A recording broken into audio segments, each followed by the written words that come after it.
Greetings, MechWarriors, and welcome to the third part of my Hunchback IIC guides. In this video, I'll be talking about the C variant. In case you missed it, I made these videos in the order of their effectiveness, and in my opinion at least, it is the third most effective. There's a big caveat to that statement, because the build that makes the base variant the second strongest Hunchback IIC can actually be duplicated on the C as well. However, the builds that are unique to the C are not as good as the base variant's unique builds, so I had to put the C at third place. Originally, I didn't even want to buy the C because the ballistic-based builds that I want to run can be done on the base variant as well. I gave it a shot anyways, and to be honest, I wasn't terribly impressed.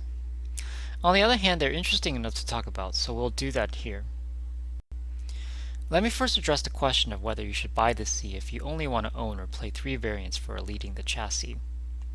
The answer really comes down to whether you want more playstyle variety or do you want the fastest way to elite. If you want more variety, I'd say get the B instead. But the B is kind of a challenge, so I feel that you can scale up the C much more quickly. Certainly there are builds unique to the C, but they're really not that different from what the base variant can give you. This then leads us into the first build, which is the double UAC 10 build. By a good margin, I think this is the best build in the C, and if you're looking to level this mech as quickly as possible, this is the one to use. If you're familiar with the Hunchback IIC base variant, you'll recognize that this build can be done on that as well. For a guide on how to play it, click the card on the top of this video. Now let's move on to a couple of laser Gauss builds. I started to mention these in the base variant guide, but I'd rather talk about them in the C guide because the C can do all the laser Gauss builds than the base variant can, and then some, due to the C having more energy hardpoints. First, we'll talk about this build that's unique to the C variant, which uses 2 ERMLs, an LPL, and a Gauss. Personally, I can't give a strong recommendation for this build, but the reason why I bring it up is because it's not exactly terrible, and I'm also pretty sure some of you out there will play around in the mech lab and come up with this build on your own. It actually looks quite decent on paper, but in reality this build has some serious flaws. Number 1, the Gauss is located in the large and easily isolatable side torso with a max 48 points of armor. This means that 1 or 2 shots can crit out the Gauss, even if the enemy pilot doesn't have the best aim. When that happens, you lose the Gauss and LPL, leaving you pretty ineffective for the rest of the match. Number 2, the arm LPL is pretty low and wide, so it forces you to expose a good deal of your mech to get out your full alpha. Even then, sometimes you can clip rocks or other terrain that you think you shouldn't be hitting. Number 3, because the Hunchback IIC isn't an Omni-mech, you can't choose to remove the lower arm actuators, which would be helpful for getting the torso and arm lasers to concentrate on a single location. You can arm lock before firing, but that introduces a delay to your shot. Now let's look at a couple of videos where we demonstrate the problems that I just mentioned. So in this first clip, we're going to get ourselves into a position where we can just shoot over a F3. Where the entire enemy team was capping our base over here. We're able to find this rock that matches, and with this rock that's actually matching the slope of our weapons. So we're getting pretty good cover from this rock and this hill over here. But even though we have this pretty decent, we're doing a pretty decent, well, we found decent terrain for corner peeking, you'll still see problems start happening, a little bit later in the clip. This is like almost perfect terrain for us, but even then you will have some problems. Soon I could have a bit reinforcements. Enemy base is being captured. Alright, Heat level critical. I'm out of fire. New target acquired. If you do play this mech, this build, obviously try to Critical. corner peek where you're not getting shot at, or Torso critical. they're not really paying attention to New you. target acquired. That last shot could have critted our Gauss, but didn't. I was kind of lucky. Enemy base is being captured. Base 25% capture. Base is being captured. And here's the first case where you see that large pulse clipping terrain that you couldn't actually really tell was actually higher than the arm energy hardpoint. That happened again, you see. Just that arm hardpoint is so low that you have to like get above get a lot of clearance to, New target you know, acquired. get a full burn Heat level critical. onto your target. And that was Base like, is being that's captured. I think one of the major drawbacks for this build. Target acquired. Here what we're doing is just trying to sweep our lasers across the cap point, see if our crosshairs turn red so we can see where the enemy was. I couldn't tell where it was Heat before. level critical. New target acquired. And if you didn't know, Target anytime destroyed. you touch an enemy inside the cap point, it stops their cap. So it stops the entire team's cap. So a lot of times the cap strategy on assault kind of backfires really. The more mechs you put in there, actually, the easier it is to stop the cap because you have more targets to shoot at. And I tell that to the enemy team there because a lot of people actually don't know it. Target destroyed. So I mean, if you actually do get into a good position, this build can work, but there's just a lot of downsides, and I think it's just not that great overall.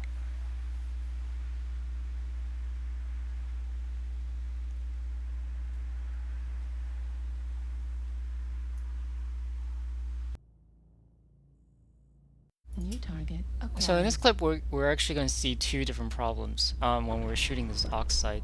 The first is getting the arm and the torso lasers to converge on the same target, and you're having to do that arm lock, as you see, which introduces a delay to your shot and also kind of messes up your aim if you're doing that arm lock. On the second shot, you'll see that low arm energy hardpoint being a problem for us again. Airstrike online. Overall, the build can work, but because of these problems, I'd rather run an alternative build if I want to do lasers and Gauss on the sea. The alternative build, which is the one that you see here, has dual ER-large lasers and a Gauss on the side torso. This build avoids the really annoying low arm-mounted hardpoint and the arm lock issue. You also get some more range with this build, but at the cost of longer face time and lower alpha size. However, I think the trade-off is kind of worth it, primarily because I can be sure I'll hit what I see if I don't use that arm laser. This means that I don't end up wasting my exposure time. It's still not a great build though because of that low alpha size, but it's probably the best laser Gauss build you can run on the chassis. One more thing I want to point out is that this build can work on the base variant as well, which again goes to emphasize that the C's unique builds are not worth running unless you're looking for variety. It should be obvious that this build is best when you get a longer range map, but it works okay for mid to short range maps as well. On the longer range maps, you want to try to get over to around 1,000 meters of the enemy position as quickly as you can and start doing damage. You can outrange almost every other build at this range, so take advantage of that window where they haven't pushed close to your team just yet. When engaging at long distances, I often try to fire the Gauss first and then the lasers, because if you do it the other way around, when the enemy starts moving when they get shot with the lasers, it makes hitting with your Gauss much harder. When the match gets closer, you have to play more conservatively because of your high duration lasers. You're hopefully providing fire support off to the side of your main force, and you want to be ignored as much as possible. The modules I'd use on this build are Advanced Seismic, Radar Deprivation, ER-Large Laser Cooldown, and Gauss Cooldown. You may switch to ER-Large Laser Cooldown with range or one of the mech modules with Advanced Tune based on your preference. Let's see how this build can be played. In this match we're on Polar Highlands, which is a good long-range map for this build. In the beginning we're just mostly trying to get close to the enemy as early as possible. Well, not close, but around 1,000 meters. We want to get that early damage in.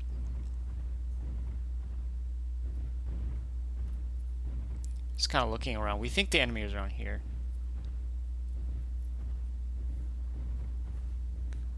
And we do see the enemy over at the right side, so we head over there. Our crosshairs is telling us that the enemy is about 1,000 meters to about 800 meters, which is right along where we want it to be. Warning, incoming missile. Airstrike online. So here we're not taking much damage at all. Well, first of all, they're focusing on other people, but also many mechs who can see us are not able to shoot us back because we're just able to outrange them. Warning, incoming missile. So in those longer range shots, I typically do the Gauss first, as you see. Unless my ER large lasers cool down earlier than my Gauss, or I feel like the Gauss shot will be difficult to New make, target acquired. I'll fire the ER larges. New target acquired. Even at range, we have to kind of rotate a little bit with our team because we don't want to get isolated and pushed on. I was worried about that Stormcrow pushing to our left over there. Unfortunately, he backed off because New target acquired. I guess he wasn't able to get close enough. Target acquired.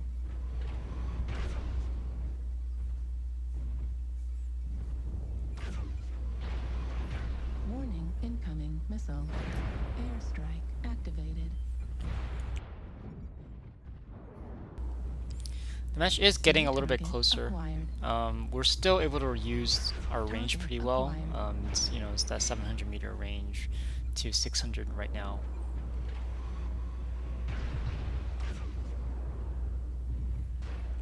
So I'm going to be a little bit more cautious about what we're doing here. And we're starting to take slightly more damage. Here you also see that not having that low mounted arm laser is quite beneficial.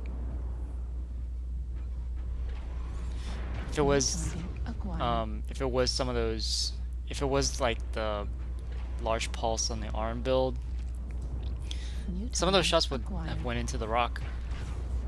Like that, for example. You don't have to have as much clearance to get all of your weapons on that Hellbringer as I would have if some of my weapons were arm mounted. Target acquired. New target acquired. Here you can see this match is kind of interesting because we're spending a lot of time over like 600 meters. So we're getting a lot of opportunities to do damage at our preferred ranges. But the match is gradually getting closer. Target destroyed. New target acquired.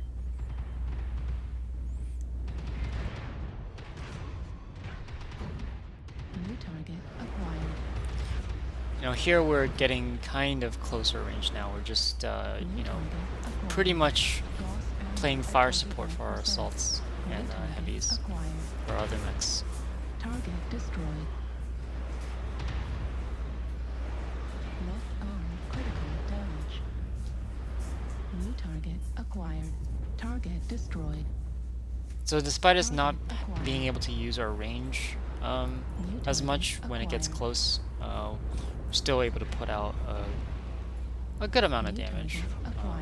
A non-insignificant amount of damage. Target acquired.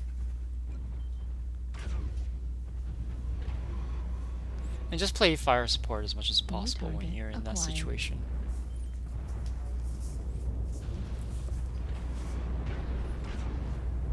Target destroyed. Target acquired. And then we're trying to look for the last guy here. Killed him. Someone killed him. Fortunately, no kills, but we made a good contribution to the match. The final build we're going to talk about is the UAC-20 ERML build, and it's one that's unique to the C. The base variant can do a version of this build, but having 3 versus 2 supplemental lasers makes a significant difference, so the base variant isn't able to pull it off quite as well. This build once again follows the pattern of interesting to play but not that impressive C-only builds, mostly due to the UAC-20's high phase time and low velocity. Compared with the dual UAC-10s, the single UAC-20 has a much lower effective range, lower burst and sustained DPS, and higher duration. What this means is that using the 10s allows you to engage from a safer distance, expose your mech for a shorter amount of time, while dealing more damage at that distance, therefore making it much less reliant on the aggressiveness of your team. Also, you'll find that the single UAC always seems to jam at the worst times, like when you have the perfect shots onto an enemy. Dual UACs at least allows you to do something when one jams.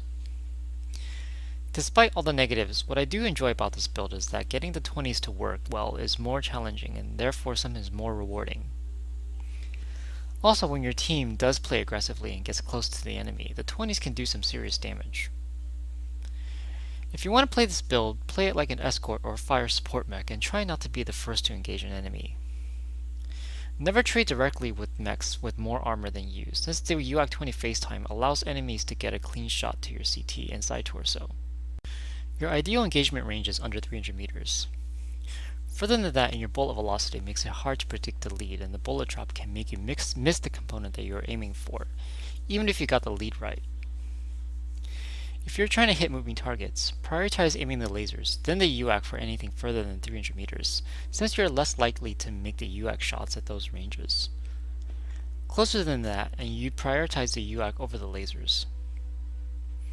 Remember that there's a pretty long cooldown in between the UAC 20 double taps, so you can use that time to fire the ERMLs. And after the burn is done, readjust your reticle to aim the UACs again.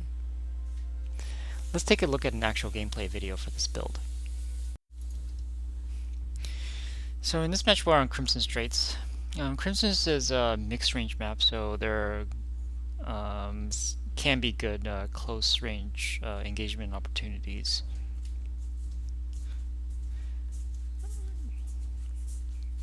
This is also before when I was running 5 tons of ammo, and then I went to 6 later on because I ran into a few cases where I really wished I had an extra ton of ammo. I ran out with 5, so now I would recommend 6 tons instead.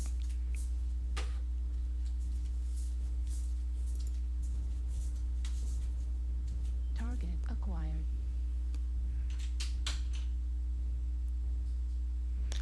So mostly we're just trying to stick with our team and not maybe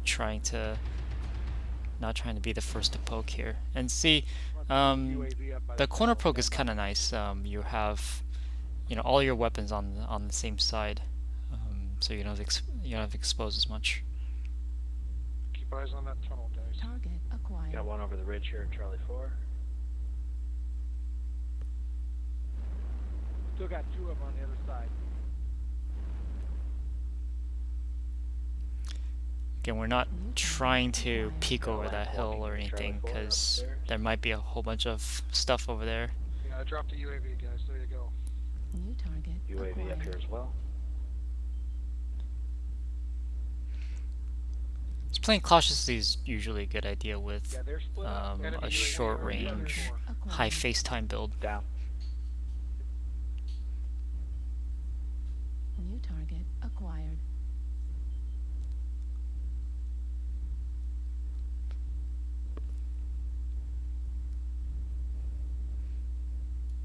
Okay, we're not really trying to poke over that, poke over the platform. You can sometimes hill peek with this build, but really should not be the primary way you play it. If you they're hill certainly peek, not then pushing you're Charlie not going to 4. be able to shoot all your lasers, and the UAC 20 by itself doesn't do that much damage. It doesn't really justify the damage output of the UAC. A single UAC 20 just doesn't justify the damage, the face time. Target acquired. Atlas is in the tunnel. See, the Battlemaster here actually shot half of his lasers at a friendly before he shot the other half of his lasers at me. So I wasn't really the first to engage there. And also I don't want to be the first to engage here either. So we're sort of letting that archer take the first shot before, supplementing his firepower with Target destroyed. our fire. I'm gonna flank Charlie 4. It'll only take me about a minute to get over there. It would have been really dangerous if I just went out by myself. First of all, I would not have known what range enemy mechs were in the tunnel. That could have been, 300 meters, or could have been like 500 meters. So that's not a poke that we want to take Target acquired. early on. Target acquired. What the hell they're doing way out by the island? Yeah, New they target really did acquired. something weird there. So we see a catapult here. Because of how far it is, we shoot our lasers first, and then we go and shoot our UX.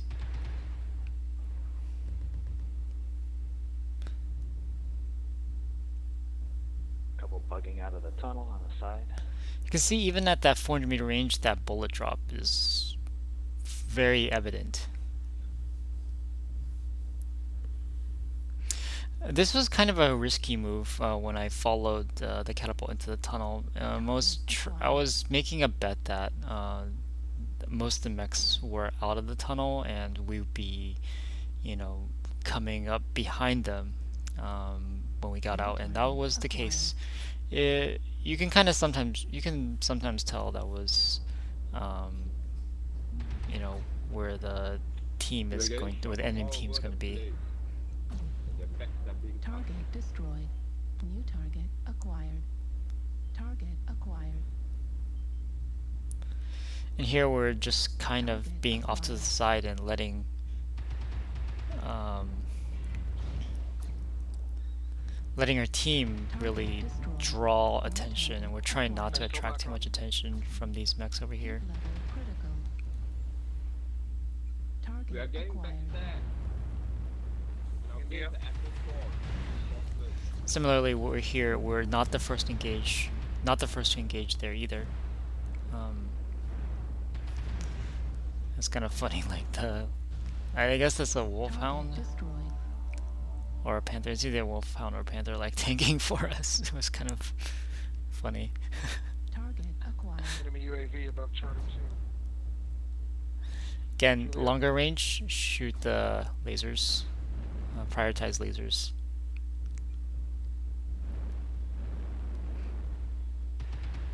So we're close enough to Another one. use our Yeah, there's UX two of there. On your 6 We see the Timberwolf's left torso is open, so we're gonna try to hit that left torso. Ultra autocannon ammo at 25%. Target destroyed. And somebody else took out the right torso for us earlier.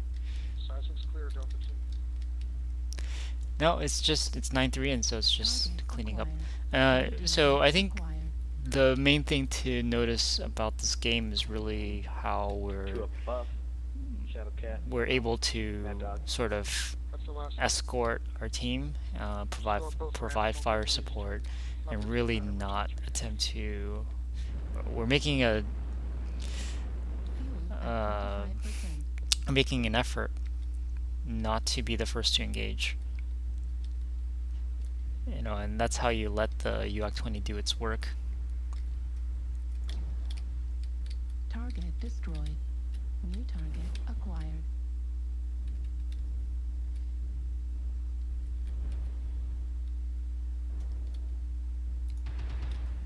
Yeah, that lead has to be pretty. We were at like 600 something. I'm sorry, 360 something, and that lead has to be pretty huge.